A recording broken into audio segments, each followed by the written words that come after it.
And now we're going live. Have a great event, everybody. Thank you.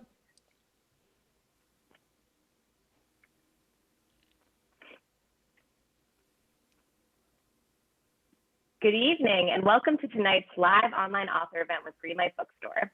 I'm Katie from Greenlight, and we're thrilled to host tonight's event with Christen Brandt and Tammy Tibbetts presenting their new book, Impact, a step-by-step plan to create the world you want to live in. They'll be talking with Kristen Meinzer, so you're in for an excellent time. Before we start, I just want to say a huge thanks to Kristen, Tammy, and Kristen, and the team at Public Affairs for making this happen, and to all of you for showing up. Though we're not able to host events in our store spaces, our community of authors and readers is still here. We're grateful for your support and for the chance to make space for conversation and connection. Before we get started, there's just a few housekeeping things to go over. In our Zoom webinar tonight, you can see and hear the speakers, but they can't see or hear you. They can see that you're here though, and you can see a count of fellow attendees at the top of your Zoom screen. The exact location will depend on what kind of device you're using. You're welcome to post your comments and thoughts in the chat. It's a great way to show your appreciation for the authors and to interact with fellow attendees. But if you have a specific question you'd like to have answered by the authors, please post that question in the Q&A module. You can find it by clicking on the icon that looks like two little speech balloons. We'll be pulling questions only from the Q&A to be answered in the later part of the program, so please make sure you're putting them there and not in the chat. We are recording tonight's event, so look for video or audio versions on our social media channels later on. And importantly, tonight's featured book, Impact, is available for sale from Greenlight Bookstore. You can shop in person in our bookstore locations, 12 p.m. to 7 p.m. every day of the week. And you can purchase Kristen and Tammy's book and many others on site. Or order online at greenlightbookstore.com for a quick pickup at the store or for shipping anywhere in the US. I'll drop the buy link in the chat. If you care about supporting the careers of authors and the ongoing existence of independent bookstores, buying tonight's featured book is a great way to show your support. Our interviewer tonight is Kristen Meinzer. She is a culture critic, podcast host, and author. Her books include So You Want to Start a Podcast, How to Be Fine, co-written with Jolenta Greenberg, and Return to Intercourse, an Amish romance, which she penned in under 2 weeks as an assignment for By the Book. Kristen's commentary has appeared on BBC, NBC, NPR, CBS, TLC, WNYC, BuzzFeed, Vox, and dozens of other outlets. She was named a 2020 Woman of the Year by the Women's Center in Washington, D.C. She will be speaking with our featured authors, Christen Brandt and Tammy Tibbetts. As founders of She's the First, Kristen and Tammy built a wildly successful girls' rights nonprofit from the ground up over the past decade. STF teams up with local organizations around the globe and directly impacts more than 11,000 girls. Tammy and Kristen's work is supported by Michelle Obama, the United Nations, Diane von Furstenberg, major brands, 200 plus campus chapters, and hundreds of thousands of everyday change makers worldwide. They're also our neighbors here in Brooklyn, so we're extra delighted to host them tonight. Their new book, Impact, shows how to create your own impact strategy, one that fits into your life and allows you to match what you have with what the world needs. If you've ever felt too overwhelmed to make a difference or just unsure of how to apply your unique skills to a bigger purpose, this book is ready to unlock your potential. Kristen and Tammy are going to start us off with a reading from the book, and then we'll be talking with Kristen and with all of you. Please take it away, Kristen and Tammy. Thank you. We are so excited to be here tonight. This is our first public author event. We had our launch party last night, and we're so looking forward to connecting with our readers. And we hope you do use the chat to get to know each other and have a great time. So I'm going to get us started, and then Kristen will continue on with our introduction. There you go. Show you the cover. When you think of a change maker, who do you picture in your mind's eye? Perhaps you see Nelson Mandela sowing the seeds of peace in his country, or Malala Yousafzai risking her life to speak out against the Taliban, or Tarana Burke, whose 2 simple words on social media, "Me Too," sparked a movement that knocked abusers out of power. Maybe you think of a leader you know in your own community. There is no shortage of inspiration. Tell the truth though. Do you ever picture yourself? Most people don't, and it's time to set the record straight. You, reader, are a change maker. You are capable of enormous impact over the span of your life, whether you've already had a head start creating it or not.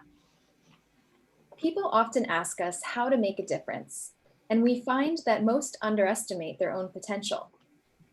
Wanting to create change doesn't automatically come with any way of knowing how to take the first steps, and it can feel like too big of a task to take on yourself.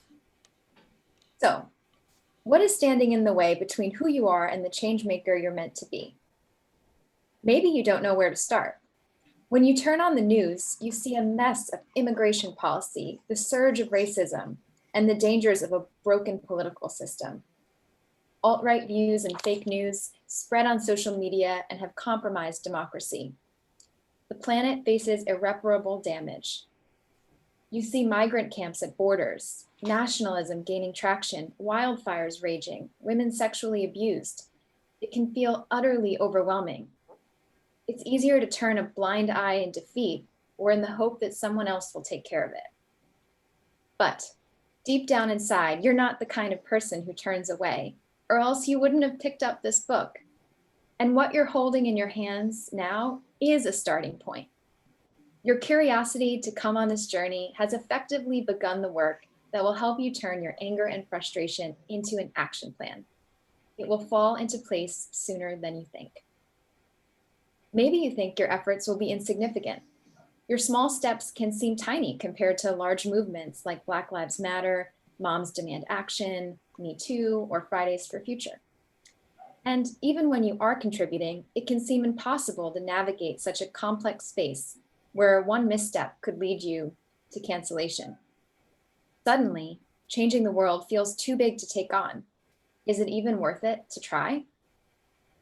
This is a challenge we all face, and all of those people you admire started where you are today, feeling that things could be better, that it didn't have to be this way. Established change makers didn't start with it all figured out. They started with that same feeling. Besides, small individual efforts give movements their power. Once you learn how to link your good deeds to collective efforts, you'll see a completely different outcome. Maybe you're not sure if it's the right time. You feel too broke, too inexperienced, or just too exhausted. Sure, you want to take on that new project, volunteer role, or leadership commitment, but maybe after work slows down. Maybe once you get that new job, once you settle in after your wedding, once your kids are older, maybe later. You may be skeptical of whether you can live up to another set of goals when it's hard enough to stick to a New Year's resolution. It will be very tempting to push all this down a priority list. We get it. Please note, we abide by airplane safety rules around here. Put your oxygen mask on first, because you cannot be in service to others if you're struggling. If you lose your job, for instance, you would understandably want to scale back on other commitments until you find a new one. If you have student loans, you want to pay those off. Fortunately, creating impact is a long game approach, and the work you do to get yourself to a place where you can give back is part of the plan too. But barring deep personal hardship, there are times when we all need to rearrange our priorities and set boundaries to do what matters to us. A popular mantra among entrepreneurs is start before you're ready, because most of the time, people underestimate their potential and hold off for a perfect time when there never really is one. The two of us believe that by focusing your efforts, you can maximize whatever time and resources you do have. Once you begin your service, it becomes a virtuous cycle with scientifically proven health benefits, and you'll gain the momentum to keep going. That will give you a sense of satisfaction that helps you sleep at night. Trust the process. And finally, maybe you just feel alone in making sense of your scattered contributions. And if that's the case, you've stumbled onto the million-dollar question. Why is it that when it comes to your legacy, your mark on the world, your impact, you're left to your own devices? No one's there to tell you how to direct your resources or to congratulate you when you're way ahead of the curve, or even to reveal whether your generosity is accidentally causing mayhem halfway around the world. How do you know if you'll leave the world better off than when you arrived? Think of all the areas in which people seek direction from others: career, finance, relationships. Career coaches, financial advisors, and therapists are all becoming more and more common for those who can afford them. It's transformational when someone fixes attention on you to guide you through critical, often long-term life decisions. And if you haven't hired someone to do that, let's assume you've built support networks, found mentors, and read lots of books to figure out the best lifelong strategies, like Kristen does on her podcast. These life-changing decisions about work, money, and love seem to require a whole entourage of professional guidance, mentors, and support. Why is your impact treated differently? Why do people have to figure this out alone? Well, not everyone does. There's one notable exception. People who have tremendous fortunes and influence, think Bill and Melinda Gates, the Obamas, Oprah Winfrey, Meghan Markle, huge companies like Google, Starbucks, Patagonia, they all rely on impact advisors. Impact advisors help impact planners position themselves in relation to real needs in the world by determining where they bring value. They help them develop their narratives and messaging around why they do what they do. They run risk assessments, facilitate partnerships, and define what successful outcomes look like. Sounds nice, doesn't it? Allow us to introduce ourselves. Hi, we're Kristen and Tammy. You are worthy of that guidance too, and we're here to help. We're going to leave you with an impact plan that's tailored to you. We believe effective change-making skills should be accessible to anyone, and that's why we're here, ready to be your very own impact advisors. As you turn the pages, we'll show you step by step how to create a lifelong impact plan. An impact plan is your personalized strategy for shaping the world that you want to live in. It gives you focus, purpose, and fulfillment. We can't stress enough how important the personalized piece is. You can only change the world by first changing your own life, your habits, priorities, biases, and thoughts, for starters. We know the power of having a focus and adapting our life to it. In our case, starting in our early 20s, we grew a multi-million-dollar nonprofit called She's the First, or STF, from the ground up. STF teams up with local organizations around the globe to make sure girls are educated, respected, and heard. Ultimately, we fight for a world where every girl chooses her own future. We're going to end it there, although there are about 200 more pages to it that I hope that you will get to. Oh, thank you so much, you guys. I know everybody at home right now is clapping so hard. That is such an inspirational introduction to both of you, to your book, to the work you do. And my heart is so full just listening to you guys give that encouragement to everybody else out here. Thank you for writing this book, and thanks for having this event, and thanks for doing it with so much of a sense of hope and not all of the things that other big name change makers frequently do, set up a lot of roadblocks, make it sound like, oh, you have to be at this point to get this far, but you're really making this inspiring and accessible for all of us. So thank you for that. And I love your book, and we're going to talk about the book in just a moment. But first, I want to ask you, Tammy and Kristen, to explain how two girls in their early 20s ended up getting together and starting this organization. Tell us the story of She's the First and how this all started. We love telling our how we met story. So it goes back to when we were in college. We went separate colleges, we're a couple years apart, but we both applied for scholarships from this organization called New York Women in Communications. And our dreams, respectively, were to be magazine editors. So I received this scholarship from Glamour magazine through New York Wiki in 2005. And every year they gave out about a dozen scholarships to high school seniors and college women. And it would be at this awards ceremony that was held at the Waldorf Astoria. And they honored women who were at the top of their various industries in television, magazines, newspapers, advertising. And it was surreal. I mean, Oprah would attend this luncheon, Hillary Clinton. And every year, once you received a scholarship, you got to return as a student and volunteer. So a couple years later, Kristen won, and I was there as a volunteer. And it was my job to make sure all these new scholarship winners, stayed in line and didn't get lost in New York, basically. Yeah. Honestly, we didn't have much time to talk. It was so busy. but this was in 2007, right, Kristen? Mm-hmm. And everyone, you met someone and you connected on Facebook. So we became Facebook friends.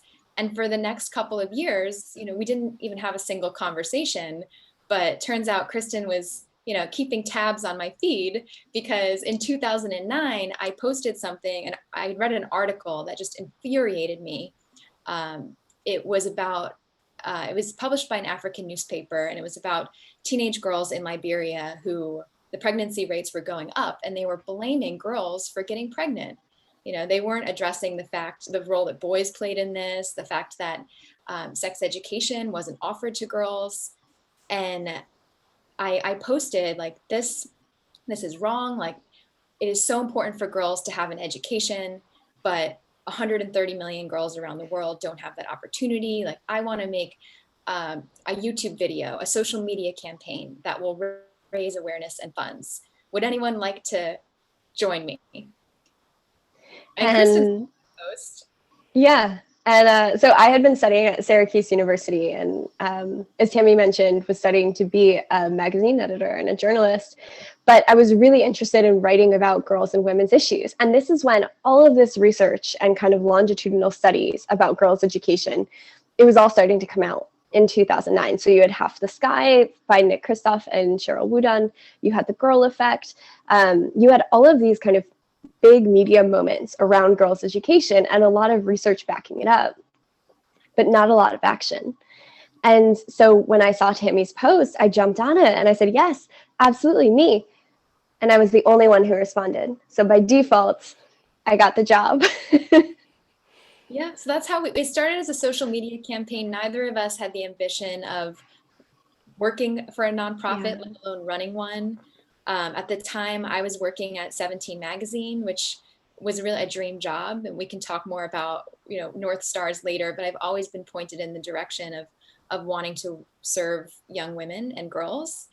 But I happened to be 17's first social media editor. So this was the time where social media was on the rise. And Kristen and I saw an opportunity to use that to mobilize young people behind this growing movement for gender equality and girls' education worldwide. Wow. And now you are in 21 countries. You are impacting 12,000 girls every single day. You're part of the Obama Foundation's Girls Opportunity Alliance. One might say you two have a lot on your plate already. Why did you write a book? How did you find the time to write a book? Why did you think it was important for the rest of us to have this? Throughout the last 10 years and more, really almost 12 years, 11 and a half years now, that we've been working on She's the First, I think partially because we were so young when we started it, we've had so many people, students, young professionals, people our own age, coming to us and asking how they can do this too. And whether that was working with She's the First and how they could kind of plug into our movement or do something similar in another area of impact, or just because they felt like they weren't creating impact in their life, they would turn to us and ask us this question of, what can I do? What should I do? And on the one hand, we're running She's the First full time. We don't have time to sit down and have all of these impact advising conversations with every person who's asking the question. And we also, we need a lot more information to help you find that answer, to help you find that pathway. But what we did know, and what we do know even now, is that just as we're working for a world where girls are treated equally and girls have every equal opportunity and girls have the full exercise of their rights all around the world, they are not going to benefit unless all of these other areas of impact also see progress. So whether that's climate change, whether that's racial justice, whether that's fixing capitalism, whatever your kind of area of impact might be, all of these issues intersect. And so we decided to write impact and to write this book because we knew that helping people to find their own pathway to realizing their own North Stars and creating impact in the areas that are most meaningful to them is going to benefit all of us in the long run. Well, I already said this before, you make everything very accessible in your book. I have read a lot of self-help books. For the folks who are not familiar with my podcast out there, I host a podcast called Buy the Book. That book, How to Be Fine, is all about my podcast. And on Buy the Book, my co-host Jolenta and I live by the rules of a different self-help book in each episode. And it is amazing. The vast majority of them do not have actionable steps.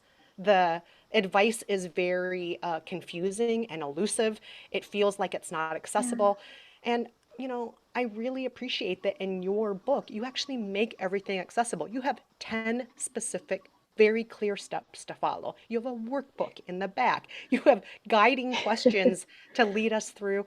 And you have 3 overarching sections to help us with all of the steps. Let's talk a little bit about what those overarching sections are and what's the most notable parts of each of those sections that we can think about today as we are moving forward in making an impact in the world. Yeah, well, thank you, Kristen, for saying that. It means the most coming from you because you are the queen of self-help books. And I really hope everyone listening does subscribe to Buy the Book and reads How to Be Fine to get the lay of the land. So the book Impact has 3 sections, and the first part is extremely practical. So you're going to walk away from part 1 with a 1-page impact plan. We are going to help you identify what you're most passionate about, your North Star. We're going to help you inventory the resources, the skills that you have to offer. And then we're going to coach you on how to plug into organizations and movements so that you can match that with what the world or what your community needs. And then on your impact plan, you're going to prioritize what actions that you're going to take, ranging from the easy everyday lifestyle choices that you can make to some medium effort actions and then some bigger projects. Then in the heart of the book, the middle is more about the philosophies and the ethics that you take with you on your journey. This was probably the number 1 reason that Kristen and I wanted to write a book in the first place, because we see all the time people who have the best of intentions, but it doesn't, and we tell some stories of this, it doesn't always translate into positive impact. So in this section of the book, we're going to help you examine your biases and think about the attitudes and the beliefs that you bring into your change making. And then in the third part of the book, it's about your perseverance and acknowledging that this work is not easy, especially the more you do.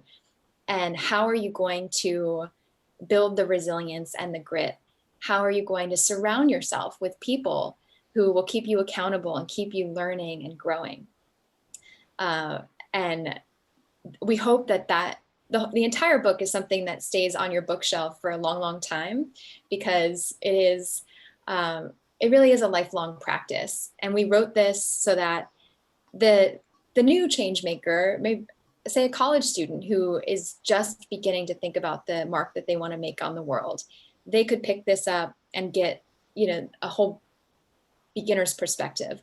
Or an executive could pick it up and find the tools and the frameworks that we're constantly revisiting anytime we're kind of breaking new ground on new areas where we want to make a difference. So your impact plan, it's not something you just do once, it's something that you regularly update. And we wanted to make sure that this book is kind of like a friend that is always there for you when you need that pep talk or refresh on how to stay focused and motivated in ultimately achieving the world that you want to live in and that you want to pass down to future generations. When you put it that way, it sounds like, can't we all make a change? We all can. We all want to pass down a better world for the next folks, right? Leave the campground cleaner than how we found it. Yeah. Actually, last night we had our book launch party, and in a world without COVID, it would have been an in-person event with wine and cupcakes.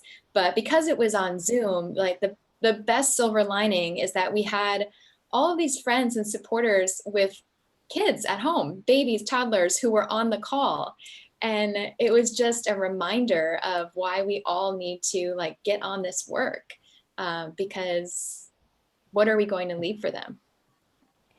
One thing I love about your book is it does not shy away from some of the things that are really tough to talk about in our world. For example, money. So many books out there that are telling you all you have to do is believe hard enough and then be Yeah. the change you want to see in the world. If you can think it, you can make it. You know, there are a lot of books like that explaining how to change the world that don't ever talk frankly about money, for example. And I love that you talk frankly about money in this book. For those of us who, are scared of the whole topic of money, how can we be more at peace with it? How can we take what little we have and use that in an effective way to impact the world? I love that you call this out, Kristen, because I think when we talk about philanthropy and we use the word philanthropy, almost exclusively what people mean is people who have a lot of money giving a lot of money. And it's wildly unfair. And we do not believe in that definition, because there are so many things that an individual person can give. And money is very impactful to organizations. So yes, if you have it to give, please do. But that is not the only thing that is defining your ability to create impact in the world. And Tammy mentioned how one of the sections of the book, we take an inventory of all of the resources that you have to give. And I like to think about this as a Venn diagram of your impact. So you've got on the one hand what it is that you have to give, and then on the other you have what the world needs. And we look to kind of fit those together to find that area of impact. And what you have to give is uniquely yours. So that might be that you have Saturday mornings free and you're going to spend it mentoring a kid or a teenager through a program, or a next door neighbor even. It might be that you have access to a car, and so you're going to offer to pick up groceries for people who can't because of the pandemic. It might be that you are a talented yoga teacher, have another skill. One of our impact planning focus groups when we were writing this book, we had a woman who she knew how to teach yoga. And after going through this process, one of the things she decided to do was to offer free yoga classes to women in her community, in order to build up more of a community with her fellow women of color and provide really just a place of support and community and a place for them to be able to talk and heal together. And I think these are the kinds of creative examples that often don't get highlighted. When you're creating an impact for 10 people or 5 people or 3 people, that might not end up on the local news, but that is where impact starts. And that is, I think, where you find a lot of fulfillment is in that Venn diagram connection of something that you are good at, something that you are happy to give, with what the world or what your local community is needing in that moment. Yeah. Another topic you talk about in your book that I am so grateful for is shame, because we're all going to make mistakes. When we're doing the very best we can, we still make mistakes. I make mistakes every single day, mistakes that listeners on my show call me out on, mistakes that people in real life have to deal with and witness. And some of the mistakes I make do make me feel very ashamed, and sometimes they can feel discouraging. So what do you have to say to the people out there who are trying their best but still are going to make mistakes? Mm-hmm. Well, just on the topic of shame, we talk about Brene Brown in the book because she's such a scholar on this, and it turns out because Kristen's last name is Brandt, you will actually find impact in the bookstores next to the Brene Brown book. So very convenient. But I mentioned in the intro that worry of being canceled, because we live in this cancel culture where you're afraid of speaking up because if you say the wrong thing, you'll be called out. And we acknowledge that, that's not healthy. We need to move to a place where we're helping each other grow and recognize, just coming to terms with the fact that you are going to misstep. You are going to say the wrong thing at some point. It's a matter of, well, can you be proactive and educate yourself to the best of your ability to prevent that? But when you do have that misstep, can you listen to the perspectives on why what you said or thought was inappropriate? And can you just focus on growing? Or if you hear someone say something that is troubling, how can you speak with them and inspire them to be braver and to keep growing? Because this is a process that no one becomes an expert on it. We have to see it as a daily practice.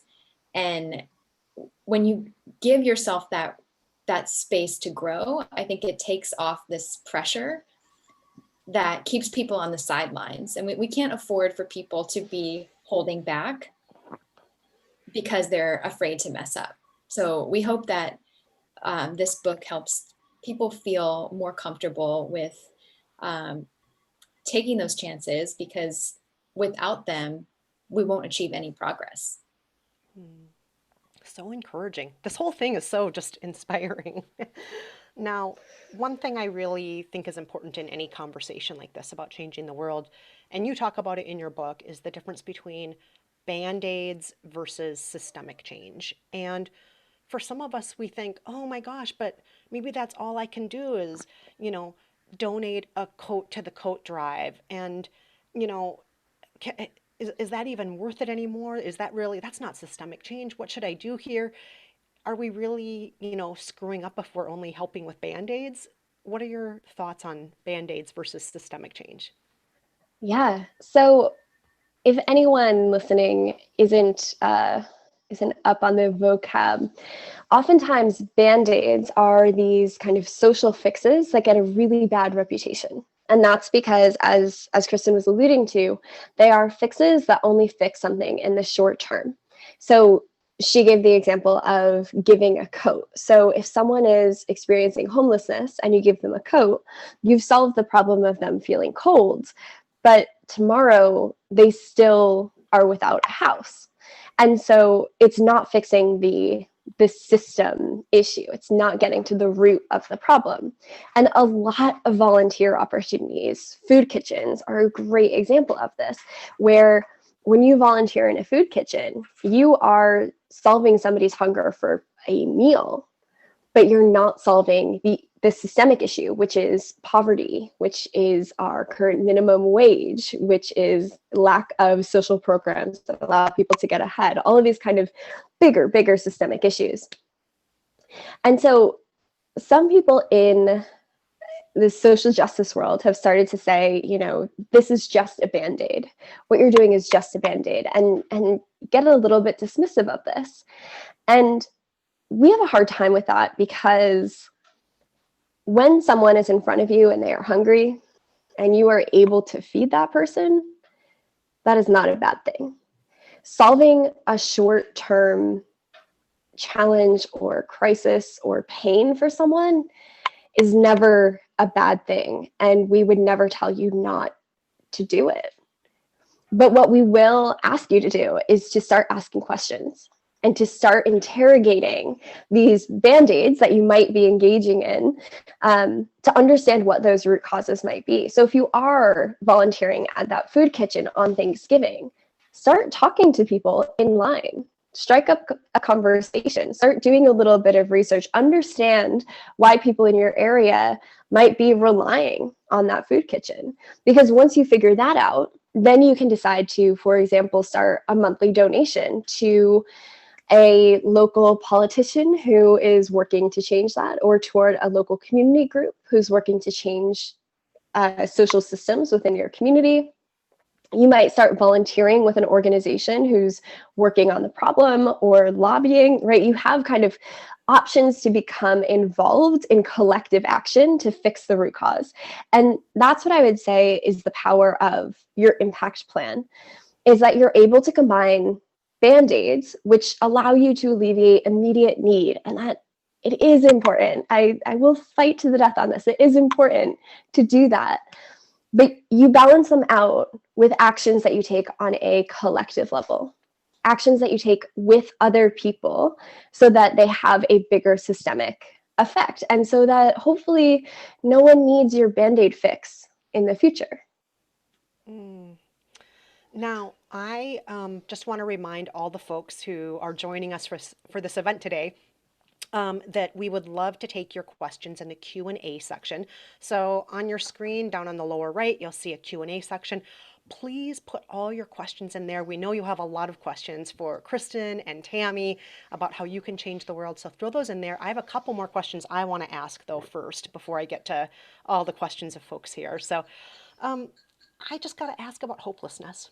I know a lot of us look at the headlines every day. We see the polar bear on the piece of ice floating away by itself. We see, flood maps about how, the ocean waters are going to rise. We see the terrible things that are happening with laws as far as, gender discrimination, race discrimination, systemic inequalities that affect people disproportionately who are people of color. We see these things day after day after day. I mean, I could just list for the next 70 hours, like all the discouraging, painful things happening in the world. And it's hard sometimes to feel like we can do anything useful at all other than keep our own spirits up. What do you have to say to all the people out there who just feel so hopeless when they see all this stuff? What do you have to say to them?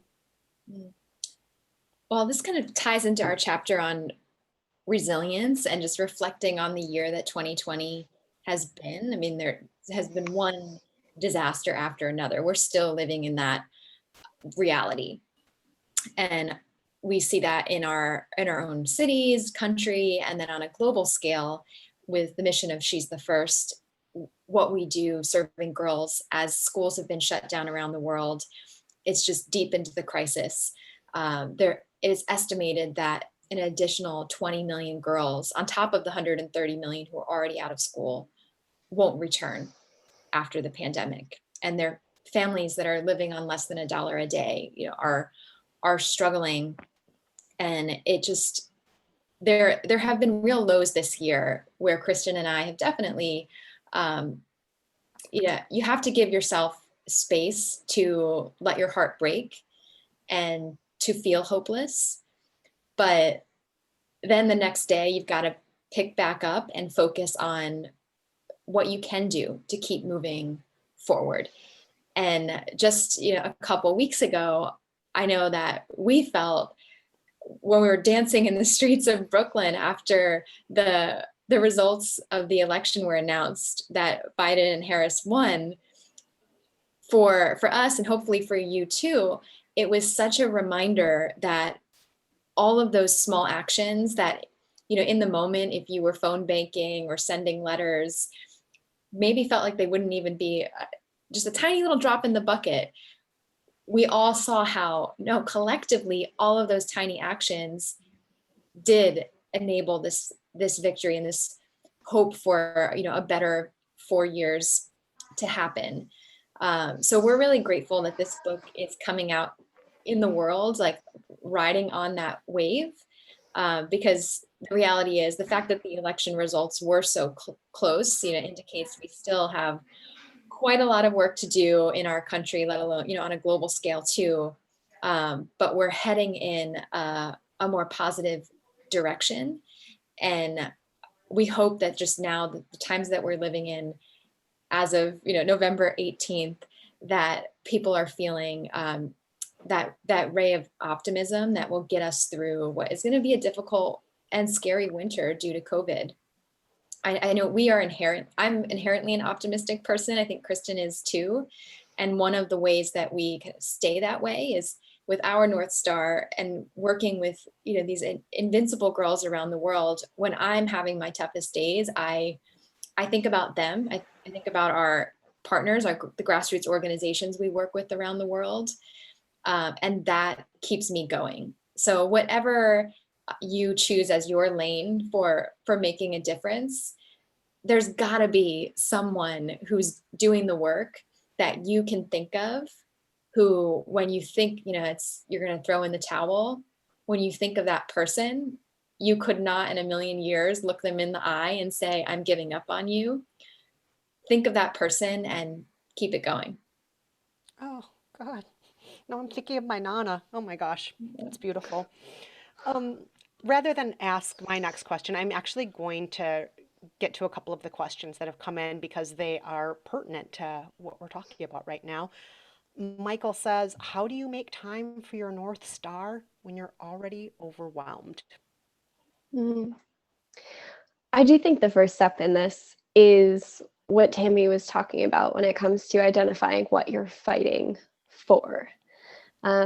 Often, especially in these last 4 years, I think people have gotten really used to fighting against something and pushing back against something, seeing changes that they fundamentally disagree with, and then fighting reactively against that.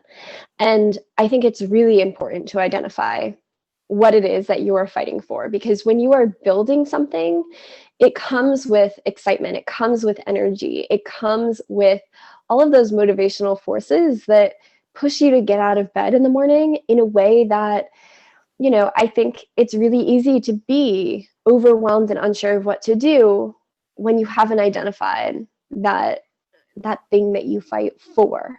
Or as Tammy said, maybe that's embodied in a person and you're thinking about that person that you're fighting for and that future that you're fighting for. But I think that if you can picture it, if you can visualize it, you can find a way to fit it in. I think it becomes part of your self-care routine, and self-care not in the face masks and bubble bath kind of sense, but in the sense of what are the things that you need to do on a daily or a weekly basis to make sure that you stay happy and healthy and sane. And for us, one of those things is working toward our North Star, is working toward that world that we have envisioned. So I would say make sure that you've got that vision and that you feel really strongly about it. And if you don't yet, maybe that's a good place to spend a little bit of time, is identifying what that North Star is.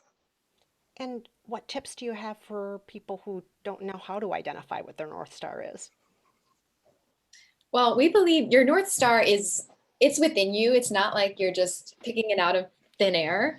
If you really peel back the layers on your own life experience and your own life story, think about like for us, education has been really personal, being first generation college graduates and gender issues, given the fact, that we were girls and now we're women, and what the discrimination and the other issues that we faced. And then think about just when you're reading in the newspaper, like what issues either get you angry or kind of fascinate you? Where do you see your attention being drawn to documentaries, or what kind of nonfiction books? And try to connect the dots between those issues and experiences that you have had. Because the most powerful advocates are always the ones who can draw on their own direct experiences to really be passionate. And passion is what gets other people to join you and be on your team and want to support the causes that you believe in. So I think it just takes a lot of introspection and journaling, and certainly the activities in the book will guide you through that process. Here's a question from Katie. Katie wants to know, what is the number one thing you hope people take away from this book? Ooh, great question. The biggest thing that we hope people take away from this is that no one can do everything. So you might be feeling overwhelmed. You might feel like all of these issues are too big. It's too much to take on. I can't do it. But no one can do everything. But everyone can do something. And that is what we're asking of you. We're not asking you to go out and change the world. This book is about creating the world that you want to live in. It is very intentionally not about changing the world, because as one person, your influence only stretches so far. But what you can do is you can take that first step, and then you can take that second step, and you can start creating ripple that move and flow and create change out from you. All of that starts internally, though. All of that starts with those changes that you're making internally that lead you to take that first step. So no one can do everything, but you can do something. And something you say in the book is there are people who want to work on those things too, or who are already working on them, and you can team up with them. You don't have to just be sitting all by yourself trying to do the thing alone. There are so many other people out there who want to also. And you're I love that. The book is so encouraging in that way. Yeah, and you're so much stronger with those other people. Because even if you've lived the life experiences that give you insight on the issues that you're trying to change, you are still never going to have all of the information you would from a group of people who went through similar experiences, from experts who are working on it, from people who have been doing the work for a long time. Working with allies, working with your community is going to make you stronger in the work that you're doing, and it's going to make you so much more effective. And it's going to mean that you can take collective action. So you can start changing some of the systems that are broken and that aren't working. Yeah. And one of the things that I'd like to see is people identifying as the change makers that they are. When you think about when we used to go to networking events, right? What is the first thing you ask someone? Like, what do you do? And wouldn't it be awesome that if instead, people would say, like, I'm an advocate for climate justice or gender equality, or for mental health. And I happen to be a marketing director. I happen to work in PR. I think we just define ourselves by our job titles. And that's honestly, I don't believe that's who you are. You'll have many job titles throughout your life.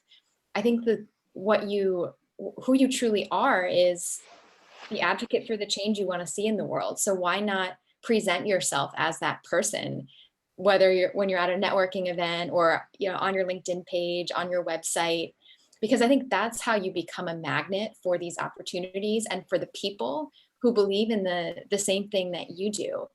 And you shouldn't be shy about that. I think a lot of people might not do that because they're like, well, I don't work at a nonprofit. Like, am I really legit? No, of course you are, especially if you've identified that you care about this because it affects you personally. And I really hope that this book empowers you to go out into the world and really proudly share that with every single person that you meet. I know you didn't write this book as a happiness guide, but the way you talk about it right now in this conversation and in the book, it really does make me feel happier. And, I remember talking with somebody very wise once, and he was an incredibly happy person, very accomplished. And I asked him, how are you so happy? What makes you so happy? And he said, because my mom raised me every day. She said when she woke me up in the morning, she asked, what are you going to do to make somebody else's life better today? And he lived every day of his life that way. And I feel that your book kind of gives me that same feeling as that question that his mom asked him every day. What are you going to do to make someone else's life better today? But we're so getting close to the end of time here. We only have about 10 minutes left. I want to end with something very, very practical. I want each of you to give the people here a concrete takeaway. If you can only do one thing when this little book launch event is over with, if you can do one thing to, be true to your North Star, to create the world that you want to live in. And let's keep in mind also, a lot of us can't even leave our homes right now because of COVID, because we're in quarantine or whatnot. I'm in quarantine right now, unfortunately. But, if there's one thing that we can do, what would you tell us that is? I think start putting it out into the world. So often when we are curious about something, we're interested about something, we're starting a new journey, we get really shy about it. In the same way that Tammy is saying, you don't talk about your interests or your advocacy work in a networking event. We often don't talk about the thing that we want to start because we're embarrassed, because it's still early. We don't know a lot about it yet. We're not really sure. Do our friends even like the same thing? Can they even connect me? And we really believe in the power of talking to your friends, your family, anyone who likes you and will listen about your interest in impact and about your North Star, especially, so that they can help you make the connections to great books that they've read, people that they've met, inspiring stories that they've heard. Because that, Tammy mentioned that concept of a magnet, it brings it back to you. So after this call, if you're with someone, if you're texting someone, if you're hopping on another Zoom call anytime soon, start the conversation. Start asking people what they are fighting for.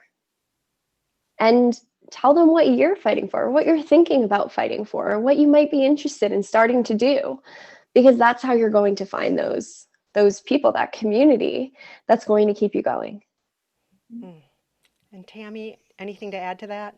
Yeah, I guess my one thing, I'm going to make it very seasonal as we head into the holiday season. Just being really mindful, like as you are buying gifts for people, like how could you shop small, support your local bookstores, your local neighborhood stores. If you are donating to your favorite nonprofit, can you turn that one-time gift into a monthly gift?